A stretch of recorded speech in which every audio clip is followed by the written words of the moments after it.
Welcome everyone to the conclusion of today's NASCAR Xfinity Series race at Dover. And in the end, it was Ryan Truex who won his second straight race at this track in the Bet Rivers 200. Now, I'm Steven Stumpf, and I'm joined here with Anthony Damcott, and we are, in great view of Dover's big scoring pylon that is still working and still at the track and not taken down.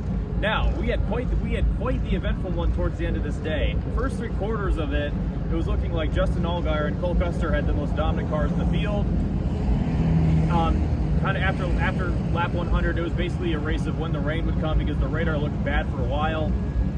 The rain eventually did come on lap 159, but it did not end the race, and the rain mostly stayed away after that. It was just some light drizzles, and with that, Custer and Allgaier and a couple others, they had gambled that the rain would stop the race, and so they stayed out.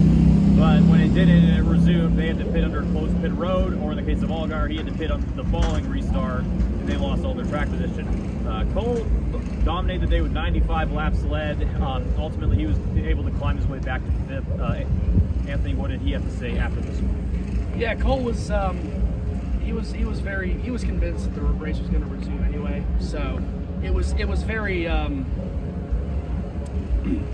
clear to Cole that he wasn't going to win the race, at least not in that fashion.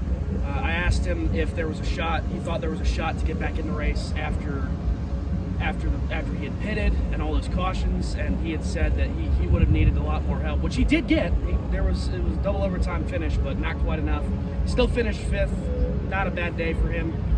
Can't say the same about Allgaier, which I know you talked to him. I wonder what he had to say. Yeah, let's just say Justin Allgaier was not a happy camper after this one.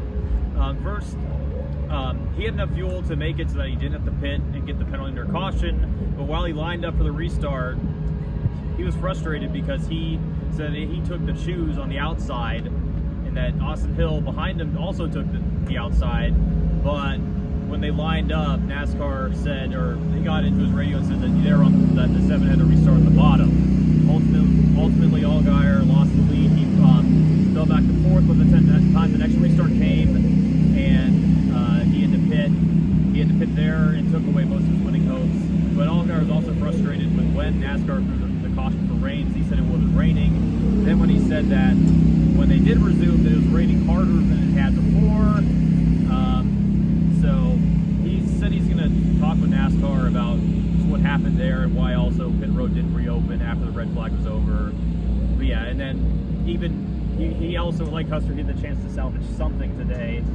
He restarted 6th in the final restart, but there was contact from an earlier restart wreck that cut down a tire in the last lap, and he instead finished 17th. Now, with the 2 dominant cars back in the back of the pack after that the race resumed, it was Austin Hill who took the lead, and with 10 to go, it was quite the thrilling battle. It was Hill, Sheldon Creed, and Carson Quapple going for it all on the restart. It was the 21 and 18 side by side, and then Carson made a brilliant 3-wide move on the inside to take the lead from both of them. Ultimately, he did not win the race. We'll get into that in a moment, but Anthony, what did Carson have to say about that afterwards? Yeah, he said you don't want to take him 3 wide, which here at Dover, that's a good point, but he also was very adamant that was his one shot to get clean air to try to win the race, and obviously up until the final restart, that was the play. He ended up leading everything but the last 2 laps.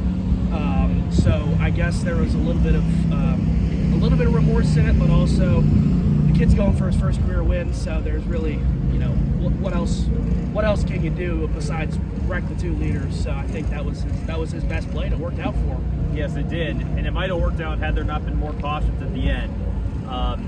There was another caution that set of overtime. Riley Herbst made contact with Justin Allgaier. He spun, and he was also in the lead for the Dash for Cash 100,000 bonus at the time, and he did not end up winning it. Anthony Alfredo did. He finished 9th. We'll talk about that shortly. But on the first overtime restart, it was Austin Hill that restarted the inside, and he just spun out on his own, trying to get the advantage against Quapple in that restart. He took responsibility. He said that he needs to be better, be better on the restarts. It was also the restart before he didn't get a good enough run that allowed Quapple to take him 3 wide in the first place. He finished 15th. obviously said the restarts would be something to work on. Then for the final restart of the day, it was Ryan Truex who now found himself on the front row after having a relatively uneventful day. Last year he had dominated Dover for his first career win in Xfinity. He led 124 laps. Here he hadn't seen the lead all day until that final restart, and on that final restart he was able to muscle through turns 1 and 2, and he got clear to the lead of Carson by turn 3, and then the caution came out on the last lap for Allgaier's wreck. And obviously, it would have been, it would have been incredible to see Carson win in his second career start. But Travis Kvapil, his dad, former Cup driver, truck champion, he said that even though it wasn't a win, he was super proud of his son's result today. And Anthony, what else did Carson have to say just on that finish and just being in contention? Well, look, Carson Kvapil, man, he has a lot of humility because holy cow, if I were to lose a shot at my first career win in the way that he did, I'd be a little bit more upset than he was. But he was very grateful for the day overall. He said he had a top 5 car regardless, despite starting 26th. And he was very grateful. He was a little bit upset that he didn't get the win, but overall he was very content with the day. And I know you got to talk to Travis, but obviously Travis has been part of this sport for so many years, and to see his son rise up through the ranks and get these shots, you couldn't ask for anything better as a father. So I think the Kvapil family is coming away from today with a lot more good than bad, despite losing the win. Yeah, definitely. Obviously not a win, but about as good as you can get, in just your second start. But all the restarts at the end also led to a ton of great finishes for other teams. Kyle Weatherman finished 8th, Anthony Alfredo finished 9th and won the Dash for Cash. Parker Retzloff was 10th, Jeff Burton 11th, even Ryan Ellis got 13th. But it was Riley Herbst's wreck at the end, plus Jesse Love cutting a tire after contact with Truex in the middle of the race, and Ryan Sieg's fire. Thankfully he was okay because his 39 car just went aflame in the first quarter. Those were Anthony Alfredo's Dash for Cash opponents. All trouble fell off of the day, and that allowed Anthony to win it in 9th. And just talk about how huge it is for that Our Motorsports and that team take home the 100 grand today. Yeah, he said Our Motorsports currently has 13 guys in the shop, and 8 of them come to the track, got a little bit of part-time help. They are genuinely one of the smaller teams of this sport, especially after downsizing from three cars a couple years ago. To win 100K, I'm sure it was just like Ryan Sieg last week. 100K can do wonders for a team like that. So he was very, very grateful, and he's had a tremendous sponsor in Dude Wipes that's backed him since really he started racing when he was with Richard Childress in the Xfinity Series, and he's been able to work with them to help each other grow. Obviously, still looking for sponsorship. Obviously, we all want to see him get more pasta sponsorships, but it was a great day for that team. And Riley Herbst crashing, it fell into his lap, and all he had to do was maintain for 75 restarts, and then he had the 100K. So great moment for that team. Yes, and you'll take those wins any way you can get them. Some closing thoughts for today. Truex in his post-race presser, he said in a way he felt thought today was more impressive because last year he had the dominant car, he kind of ran away with it. But this year he didn't have the best car, and we thought he was going for the win. 50 laps before, he would have thought it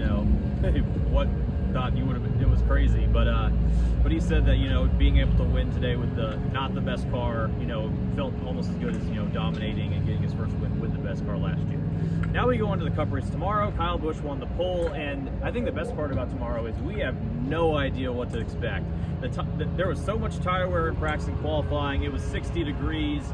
Tomorrow it's going to be 80, sunshine, and it's obviously not.